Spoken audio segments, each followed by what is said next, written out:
Coming up on Global Business, China's June new bank loans jumped to 365 trillion yuan, while broad money supply rises 11.3% on the year.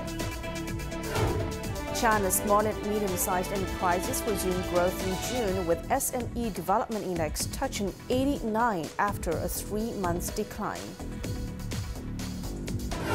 Record high temperatures rocked the world, with World Meteorological Organization confirming that the past Friday was the hottest day in history.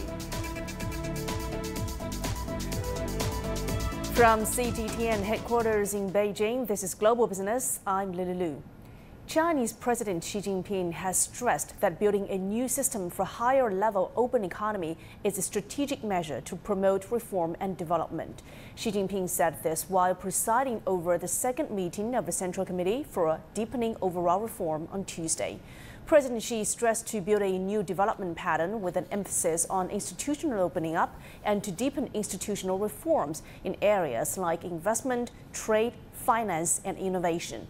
The president also pointed out that China's ecological civilization construction has entered a critical period, with carbon reduction being the key strategic direction. The People's Bank of China, that's China's central bank, has released financial data for the first half of 2023, revealing a significant rise in key indicators. The country's broad M2 money supply exceeded 287 trillion yuan by the end of June, a year-on-year increase of over 11%. Additionally, RMB loans grow by more than 15.7 trillion yuan in the first half of the year. That is up 2 trillion yuan from the first half of last year. And by end of June, total social financing topped 365 trillion yuan. That is a rise of 9% from the same period in 2022. Let's get some insights on the latest social financing data and its implications on the Chinese economy, as we are joined by Mr. John Gong, Vice President of Research and Strategy at the University of International Business and Economics in Israel. Professor Gong, so in the first half of this year, nearly 70% of the total social financing went to the real economy. What does that mean for China's economic growth? Well, that goes back to the central government's decision regarding the positioning of the financial and banking industry in China. It's very clearly described in the government document that the purpose of finance and banking is to serve the real economy. And I think the data in June reflects that position, that credit activity should be devoted mostly to the real economy, to the industrial activities. And I think I might still refer to the famous statement by Winston Churchill, regarding the British economy. He once said that he'd rather have British finance less proud and industry more content. And I think the data from June really makes me more content with industries as opposed to be with the financing industry. Right, and also in the month of June, we saw China's new bank loans jumped more than expected from the previous month. Does this mean that central bank efforts to support the economy is taking effect? Absolutely. I think it's great to see actually in June the financing and credit activities are expanding. Even though compared to the same period last year, it's a little bit of a drop. But I think it's more meaningful to compare the June's data with May and April's data. Clearly, activities are picking up. I think one very important barometer of the economy is the credit activities. If people are borrowing money, if the investors, if the entrepreneurs and companies are borrowing money, it's a good sign. That means that they are expanding on investment. And indeed, in June, data is a bit of a comforting to see that the credit activities at least are picking up. And also looking ahead, what are the expectations for monetary policy for the second half of the year? Well, we all know that we're in a very difficult time, and the entire global economy is a very difficult time, and China is no exception. So I would expect for the rest of the year, monetary policy will be probably more on the more aggressive side. Monetary policy needs to be more proactive and in a way to stimulate the economy. So I would expect a more relaxed environment for monetary policy, and I think there will be more policy measures, on the lending side to stimulate the real economy. Thank you very much for your insights. That's Mr. Jiang Gong from UIBE Israel. Amid a strengthening economy in June, China's small and medium-sized enterprises, or SMEs, have resumed growth. That is according to industry data.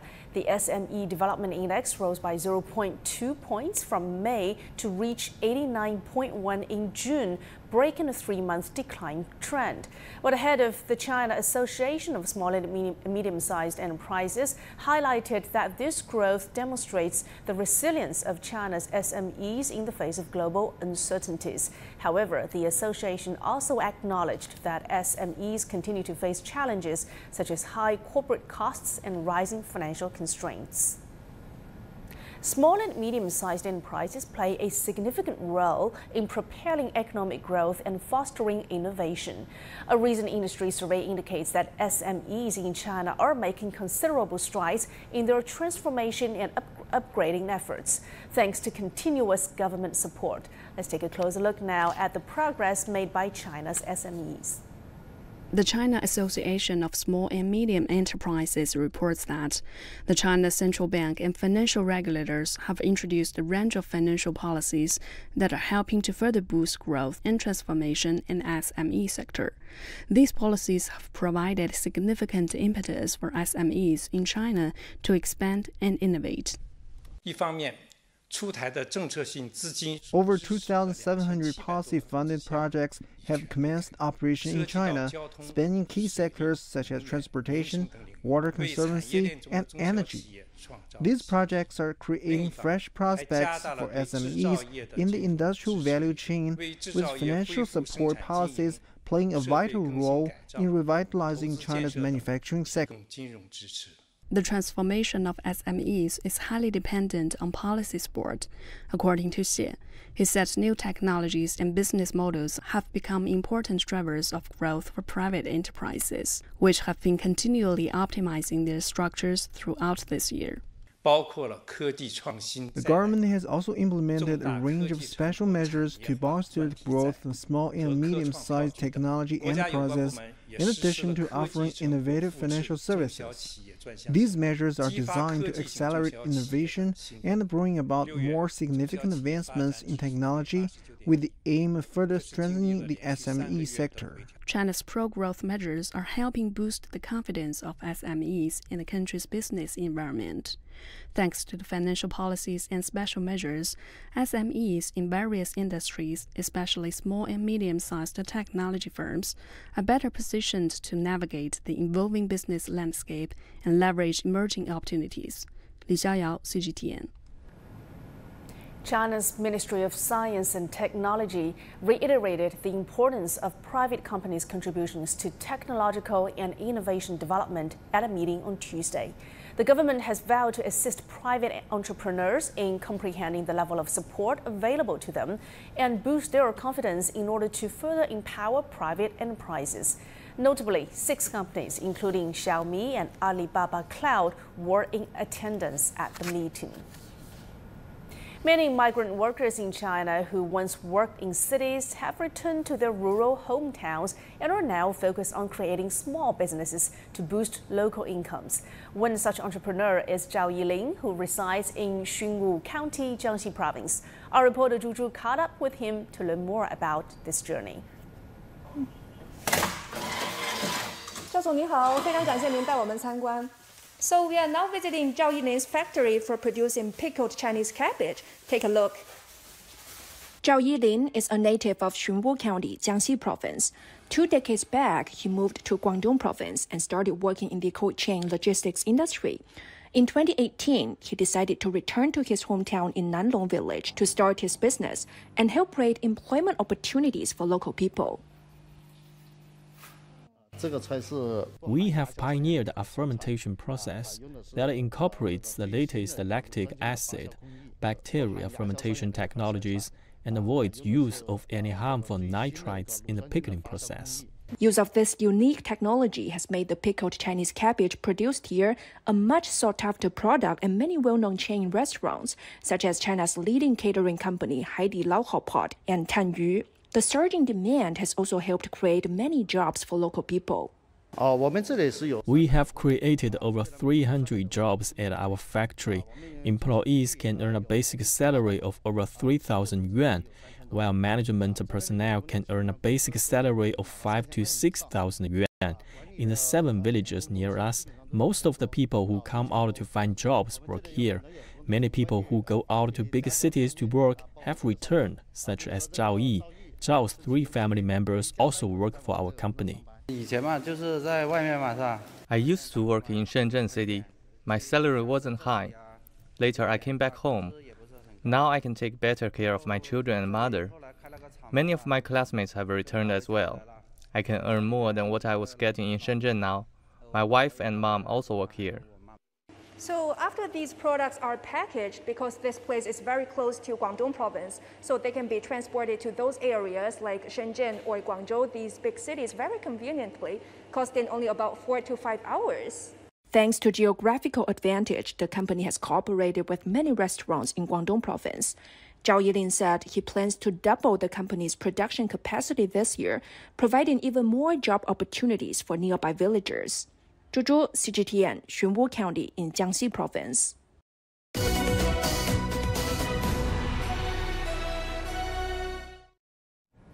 Chinese Premier Li Qiang has met with Asian Development Bank President Masatsugu Asakawa in Beijing. Premier Li said on Tuesday that the bank is an important multilateral development institution for the Asia-Pacific region.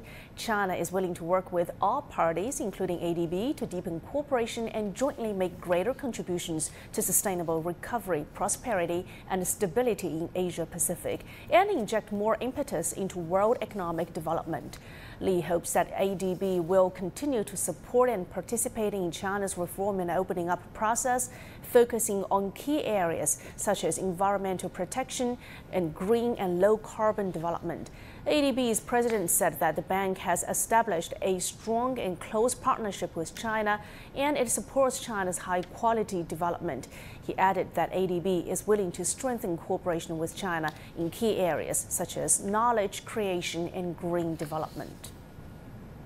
Well, the ADB has predicted a positive outlook for the economies in the Asia-Pacific region. And according to the ADB's forecast, economies in Asia and Pacific are expected to grow by 4.8% in 2023 and 2024, lifted by improved consumption and investment that are driving economic recovery in several regional countries. Well, the ADB highlights China's reopening as the main factor contributing to the region's promising growth prospects. Officials from China and Pakistan have reviewed the achievements of the China-Pakistan Economic Corridor over the past decade.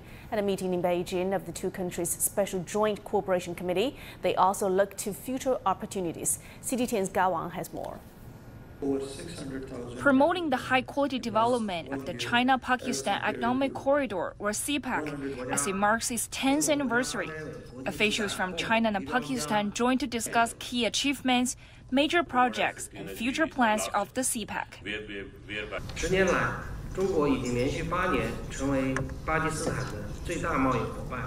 In the past 10 years, China has been Pakistan's largest trading partner for 8 consecutive years. In 2022, the bilateral trade volume between the two sides has reached $26.5 billion. Some sections of Pakistan's first subway and first intelligent expressway have been completed and open to traffic. Achievements in various sectors such as infrastructure, energy, and ports under the CPEC were also discussed. As a flagship project under the Belt and Road Initiative, the CPEC highlights energy, transportation, and industrial cooperation, and had created over 230,000 jobs by the end of 2022. The completion of major infrastructure and energy projects, Gwadar Port and other socio-economic development-related projects has brought about tangible benefits to the people of Pakistan and has created new opportunities for business and investment. Officials said the project has fostered connectivity, enhanced trade, and opened up new venues for shared prosperity. And both sides are looking for new areas for further cooperation. Gao Wang, CGTN, Beijing. And still to come here on Global Business. Economic woes continue in the UK as unemployment climbs back to 4% and inflation continues to soar.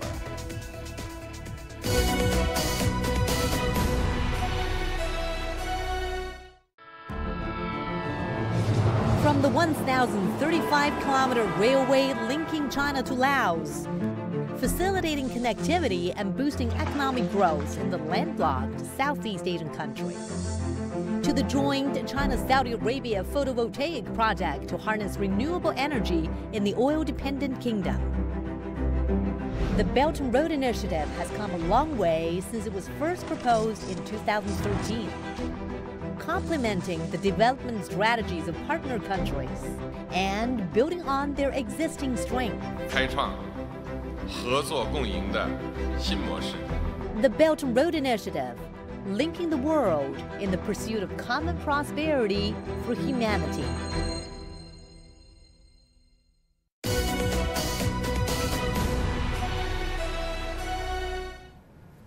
Now let's take a look at some major business headlines that we're tracking at the hour. Companies in most of the countries are able to absorb a wage increase that can help their staff cope with high inflation, says an OECD report which analyzes 34 countries. The Paris-based think tank is now urging governments and companies to share the cost of living crisis and provide support to employees struggling to make ends meet. In the UK, unemployment has risen back to 4% for the first time since the beginning of 2022. Nonetheless, Finance Minister Jeremy Hunt has stated that the jobs market is strong and that unemployment rates remain low by historical standards. In Germany, consumer prices rose by 6.8% on the year in June due to base effects from last year's fuel discount and the temporary reduction of rail fares. Moving on to the AI industry, music produced with the help of artificial intelligence has already gone viral. Take for an example, as an anonymous content creator used AI to simulate the voices of hip-hop stars Drake and The Weeknd. Our reporter Mark New examines how AI is leaving people wondering whether AI will change the industry for better or for worse. In the past few months, songs with voices featuring Drake and The Weeknd and rhymes from rapper Eminem all proved to be AI-generated. AI even prompted Grammy CEO Harvey Mason Jr. to say as long as the human is contributing in a more than de minimis amount, which to us means a meaningful way, they are and will always be considered for a nomination or a win. When a human works with a machine, then drawing the line between what was human created and what was machine created was very difficult. So for example, if the machine outputs a draft of a song, and then I rearrange a bunch of melodies, add a note here, how am I going to tell the Grammys, I added these 327 notes and I edited these words? Therefore, is that machine created or is that human created? In 2017, I met computer scientist and musician Maya Ackerman, who had developed Alicia, an AI program that generated song lyrics. Your voice calling me. Today, she's the CEO of Wave AI, which has developed Lyric Studio, an AI engine that helps thousands of users write song lyrics every day. Talk about the part that you cannot comprehend. That includes Curtis King, whose album DIY 2 hit #1 on the iTunes hip-hop chart. The artist Zell has used it to help create songs that have gone viral. Wave AI also recently launched Melody Studio, which uses AI to churn out original melodies to match your lyrics. And as for the users of Lyric Studio, 15% are seasoned professionals, 35% aspiring artists, and 50% novices. I definitely fall into that category. See what I can do. We'll go with rock. Ooh, I like these categories. All right, broken. I've chosen my topics, broken and hurt. Oh, I can look for a first line or I can write my own, right? I saw you walking down the street, you pretended to ignore me, and now it's offering suggestions. Now I feel it is in my veins. You left me shattered and empty, but you never turned your back on me. Oh, that's a good one. I soon take my lyrics and combine it with Melody Studio, which generates chord progression options. That's good. It's like before we ask people to come up with their own melodies, let them train their ear by choosing from options. Let's see how it sounds all together. I saw you walking down the street. You pretended to ignore me, but you never turned your back on me. I'm shattered inside, but my will won't let you see. That is so fun here. Oh, my goodness. That's what it is. Music is humanity, and I think when we bring AI into it, we need to remember the purpose. These generative AI systems they're miraculously creative and intelligent, not in exactly the same way as us, but I kind of think about it as almost like an interesting alien intelligence. They're better at exploring the space of possibilities. They're faster than us. But we are the ones who have stories to tell. We are the ones who have feelings to express. That's why Ackerman views her software as a collaborative tool, utilizing artificial intelligence to enhance one's emotional connection to other human beings. Mark New, CGTN, San Francisco. And now let's check out major corporate headlines that we're tracking at the hour. German car maker Mercedes-Benz saw a 6% year-on-year growth in sales during the second quarter, with all electric and top-end vehicles being the mainstay. Amazon is offering expanded discounts during Prime Day to entice consumers affected by inflation, including the company's first-ever travel deals. China's Geely Automobile and France's Renault announced plans to jointly invest in a new venture aimed at developing petrol engines and hybrid technology for vehicles, which is expected to launch in the second half of the year. And still to come here on Global Business. Record high temperatures rock the world, with the World Meteorological Organization confirmed that past Friday was the hottest day in history.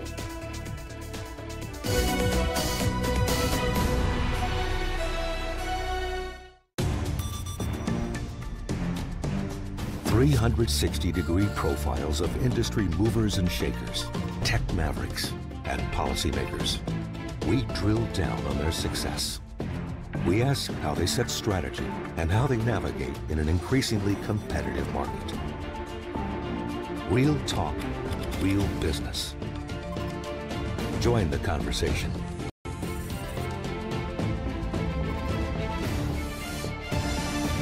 Biz Talk, only on CGTN.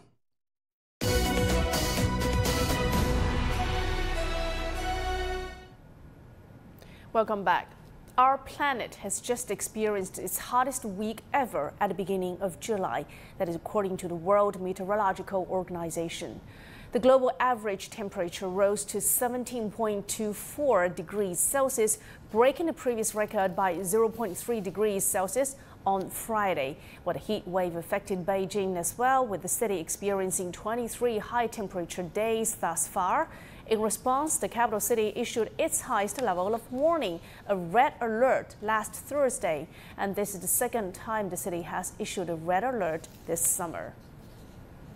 From torrential downpours in the northeast to sweltering heat in the south, tens of millions of Americans were under advisories on Monday as another round of extreme weather lashed the U.S. Tony Waterman has more. Heavy rainfall unleashing life-threatening flash flooding in New York on Sunday.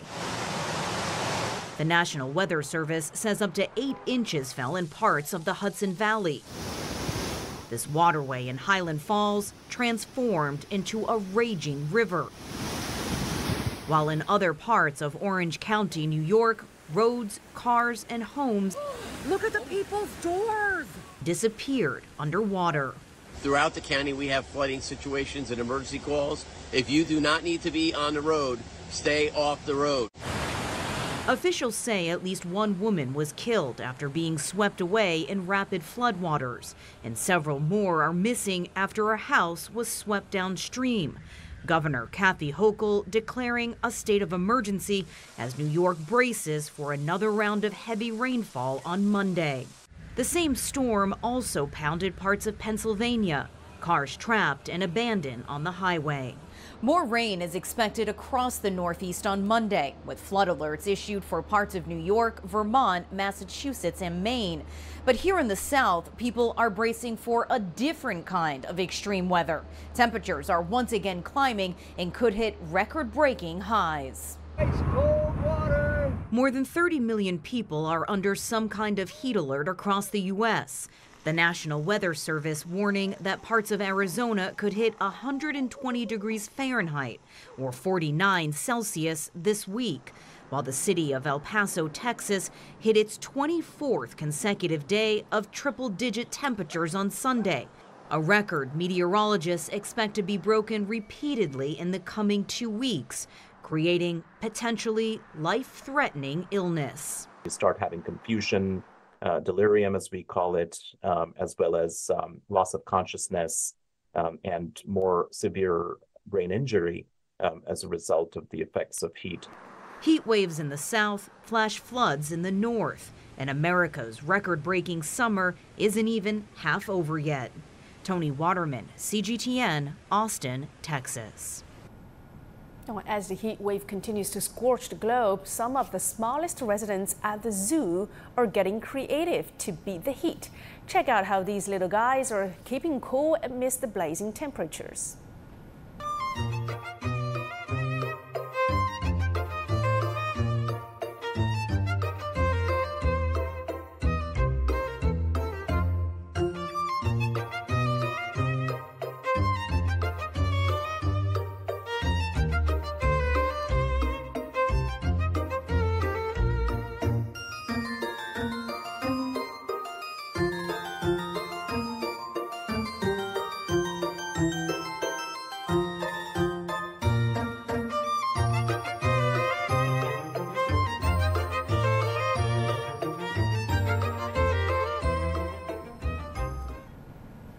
And with that, I'm closing out this edition of Global Business here on CGTN. Thanks for being with us. I'm Lily Lu in Beijing. Bye for now.